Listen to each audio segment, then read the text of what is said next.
Good morning everyone. তো আজকে হয়তো আমার কথা শুনে বুঝতে পারছি আমি একটু বেশি এনার্জিতে আছি। তো যাই হোক, কালকে যদি তোমরা ব্লগ দেখে থাকো তাহলে বুঝতে পারবে কালকে আমি পোর্টের জন্য গেছিলাম, কিন্তু দোকান বন্ধ ছিল। তো আমি আজকে একদম সকাল সকাল চলে গেছিলাম পোর্ট করানোর জন্য। দেন পোর্ট করিয়ে এসে আমার তাড়াতাড়ি করে খাওয়া দাওয়া করে নিয়ে চলে গেছিলাম আজকে লাস্ট এক্সামের জন্য।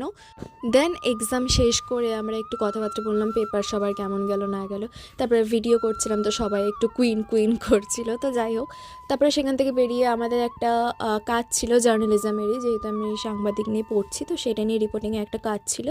তো সেই কাজটা করতে করতে কিছুক্ষণ কথা বলতে বলতে বেশ সন্ধে পেরিয়ে রাত হতে চললো। আমি সেই টাইমে বাড়ি ঢুকেছি, কিচ্ছু না খাওয়া সকাল থেকে। তো যাই হোক, এসে এসে আমি একটু ম্যাগি খেয়ে নিয়েছিলাম, ম্যাগি খেয়ে জাস্ট শুয়ে গেছি, কারণ আমার আর শরীর চলছিল না। তো যাই হোক, আজকের জন্য এতটাই।